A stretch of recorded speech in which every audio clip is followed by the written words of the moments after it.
Okay, so Met Gala 2024. Why was this the Met Gala where everyone just seems to like hate on the Asian people? Okay, so we had like stray kids on the red carpet. They looked pretty fly. They had their long coats on. They took their long coats off and the media and paparazzi started laughing at them. Everybody jump! How do you say right in Korean? Hey guys! Yeah, come on, yeah, do it. All right, guys, tone it down. Tone it down, gentlemen.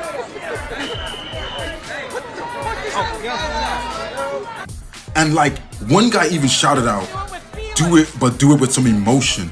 These guys don't even, they're probably nervous. This is like one of the biggest things ever. A lot of people get very nervous, but just relax, be yourselves. Us being ourselves is chaotic. And this is their first time attending, and you guys are absolutely dragging them for no reason. And then to continue on that hate, we had Jennie from Blackpink. She came out, she was stunning. I think she was wearing like blue and she was like aqua, you know, to go with the theme. And people are like, oh my God, this is the first Asian person who actually looks good at the Met Gala, but she's still basic. What is wrong with people that you can't win. You can't win in this world. And it's just annoying because I'm seeing so much of it on the internet. It's like, what does it have to do with their race? Why are you saying she's so basic when there's a lot of other celebrities wearing way more basic things, but y'all ain't gonna talk about them? No. The paparazzi ain't laughing at freaking Doja Cat coming in a bathrobe and a freaking towel on her head, but they're laughing at a bunch of guys in suits who took off their coat. Does that make sense to you? No, doesn't really make sense to me. Like, come on, way to make people feel uneasy.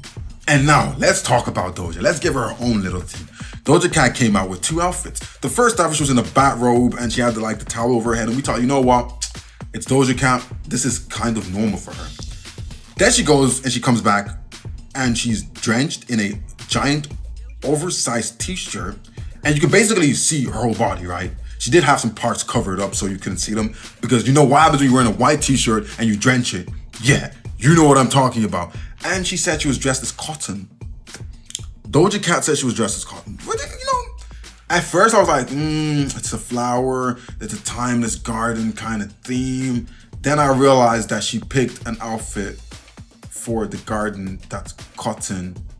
And Doja Cat likes to make a certain race of men call her certain things, and I was like, there's more to it. But she gave a little speech about why she did it and why it's timeless, yada yada yada. But I don't believe you, Doja.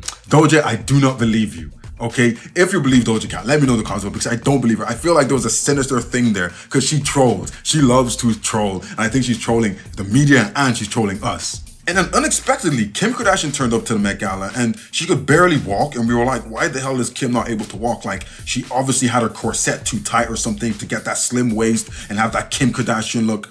But apparently for the whole night, this woman was walking around in heels with no heel.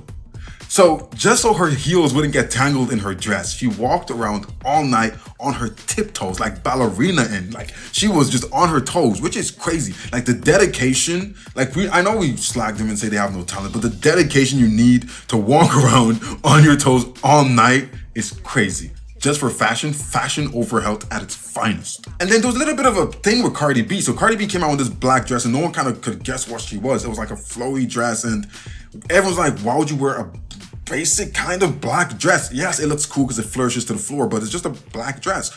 And then we found out that Cardi B actually had different colors of dresses, and some of them, like there was a green version, which went with the theme. It's green, she looks like a flower. And then we were like, why did she not pick that one? But she said apparently it didn't go well with the lighting and the cameras. It just didn't translate well.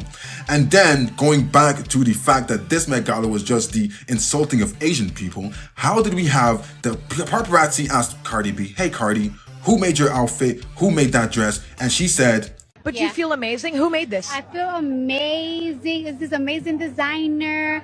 They're Asian and everything, so yeah. He's an Asian guy. She didn't even give us the name, and she did come out and say that she was under a lot of stress and under a lot of pressure, and she didn't know how to say his name properly and didn't want to butcher his name, so she just called him by his ethnicity. Cardi, I can't let that one slide. I can't. So you worked with this guy for how long? Like a couple of weeks or whatever to get your dress made, and you had two versions of the dress and you don't know how to say his name? or you couldn't at least have attempted to say his name, and you just said the Asian guy. She's really upset about it, but come on, we've got to be a little bit. And the worst thing about it is because now we've had 3 different instances where people were just being really mean to the Asian folk who came to this, like, and they did nothing. They just showed up and tried to just be there, and they had all of this like random attacks from everywhere. It's a little bit weird, but my favorite piece of art that came out of the Met Gala had to be Tyla's dress. She came in an hourglass dress, and it was actually made fully of sand, which was really crazy, and she had to be carried around and things. I was like, why is people carrying her? Then her like stylist literally had to cut the dress off her because it was actually made of sand, which I feel like is really good. She had an hourglass like bag with her as well, which it actually made sense. It went with the theme. It was organic. It was real. It was unique. That's the kind of thing I like to see in Met Gala, not just basic outfits and things. And all the men let me down. They all just came in suits, which is like, come on, do better, do better. But yeah, what were your favorite outfits at the Met Gala? And what do you guys think about all the little scenarios? Like, it was a mess. It was just a mess. And there was like no one there. There was like no one there. There was a few big names, but like almost no like crazy names came. So it's a little bit weird, but let me know what you guys thought about it in the comments below. And I'll see you guys on the next one.